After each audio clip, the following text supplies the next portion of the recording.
ಇದ್ದಂಗೆ ಅಂದ್ರೆ ಮೆರಿಟ್ ಇರ್ಬೇಕು. ನಾವು ಪರೀಕ್ಷೆ ಕೊಡ್ತೀವಿ, ಆ ಪರೀಕ್ಷೆ ಪಾಸ್ ಆದ್ರೆ ಊಟ ವಸತಿ ಎಲ್ಲ ವರ್ಷಕ್ಕೆ 1 ಲಕ್ಷ ರೂಪಾಯಿ ನಾವು ಖರ್ಚು ಮಾಡ್ತೀವಿ. PUC ಸೆಕೆಂಡ್ ಇಯರ್ ತನಕ. ಈಗ PUC 10th ಪಾಸ್ ಆದಂಥ ಮಕ್ಕಳು ಯಾರಾದರೂ ನಿಮ್ಮಲ್ಲಿ ಇದ್ರೆ ಅವರಿಗೆ ಒಂದು ನಮಗೆ ಪರೀಕ್ಷೆಗೆ ಕಳಿಸ್ರಿ, ಅವ್ರಿಗೆ 5 ಲಕ್ಷ ರೂಪಾಯಿ ಲಾಟ್ರಿ ಇದ್ದಂಗೆ. CET NEET JEE ಎಲ್ಲ ಹೇಳ್ತೀವಿ.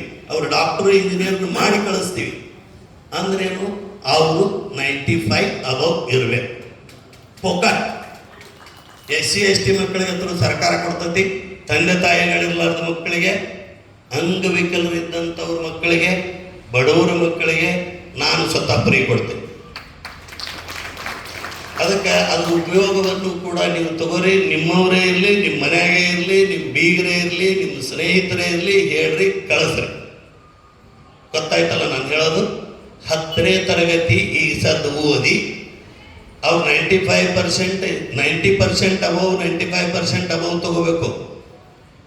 ಈ ಬೋರ್ಡ್ ನಡೆಸುವ ಎಕ್ಸಾಮ್ದಲ್ಲೆಲ್ಲ ನಾವು ನಡೆಸುವ ಎಕ್ಸಾಮ್ ನಾವು ನಡೆಸ್ತೀವಿ. ಅಲ್ಲಿ 95 ಬಂದರೆ ಹೆಚ್ಚು ಕಡಿಮೆ ಒಂದು ಲೆವೆಲ್ದಾಗ ಬರ್ತಾರೆ.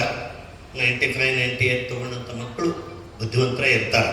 ನಮ್ಮಲ್ಲಿನೂ ಕೂಡ ಒಂದು ಪರೀಕ್ಷೆ ಮಾಡ್ತೀವಿ, ಟೆಸ್ಟ್ ತಗೋತೀವಿ. ಅದ್ರಾಗ ಯಾರು 90% ತಗೋತಾರ ಅವರಿಗೆ ಫ್ರೀ ಶಿಕ್ಷಣ ಕೊಡ್ತೀವಿ. ನಿಮ್ಮಂಥ ಪ್ರತಿಭಾವಂತ ಮಕ್ಕಳು ಮತ್ತು ಆಮೇಲೆ SC ST ಮಕ್ಕಳಿಗೆ ಹೇಳಿದ್ದೆಲ್ಲ ಅವ್ರದ್ದು ಇನ್ಕಮ್ 2 ಲಕ್ಷದ ಒಳಗಿರಬೇಕು. ಇದು ಸ್ಕೀಮು ಇಲ್ಲಿ ಬಂದಿದ್ದೀನಿ. ಮತ್ತು ಈ ಸಂದರ್ಭದಲ್ಲಿ ಇಲ್ಲಿ ಅವರಿಗೆ ಸ್ವಲ್ಪ ಅನುಕೂಲ ಆಗಲಿ.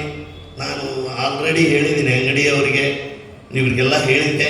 ಅವ್ರು ಯಾರ್ಯಾರಿಗೆ ನೀವು ಕಳಿಸಿದರೆ ಅವರಿಗೆ ನೀವೇ ಹೆಲ್ಪ್ ಮಾಡಿದಂಗೆ ಆಗುತ್ತೆ. ಈಗಿನ ಕಾಲದೊಳಗೆ ಈ PUC ಶಿಕ್ಷಣ ಕಲಿಸೋದಂದ್ರೆ ಭಾಳಷ್ಟು ಖರ್ಚುದಾಯಕ. ಮತ್ತು ಆಮೇಲೆ 2-3 ಲಕ್ಷ ರೂಪಾಯಿ ಪಗಾರ ಕೊಡ್ತೀವಿ ನಾವು. ಅವ್ರಿಗೆ CET NEET JEE ಊಟ ವಸತಿ ಇವೆಲ್ಲ ಫ್ರೀ ಆಗ್ತೈತಿ. ಮೆರಿಟ್ ಇದ್ದರು, ಮೆರಿಟ್ ಮಾತ್ರ ಇರಬೇಕು. ಬಡವರದಾರ್ರಿ, ತಂದೆ ತಾಯಿ ಎಲ್ಲರ ಮಕ್ಕಳದಾರ್ರಿ, ದೊಡ್ಡರದಾರ್ರಿ ತಗೊಂಡ್ರೆ ನಾವು ತಗೊಳ್ಳಲ್ಲ. 5ನೇ ತರಗತಿಗಿದ್ರು ತೊಗೊಂಬರ್ರಿ. ಉಳಿದ ತರಗತಿಗೂ ಕೂಡ 1-2 ಸೀಟ್ ಕೊಡ್ತಿರ್ತೀವಿ. ಅದರ ಪ್ರಯೋಜನವೂ ಕೂಡ ಈಗ ಪ್ರವಚನ ಕೇಳುವವರ ಪುಣ್ಯದ ಫಲದಿಂದ ಇದು ನಿಮಗೆ ಲಭ್ಯ.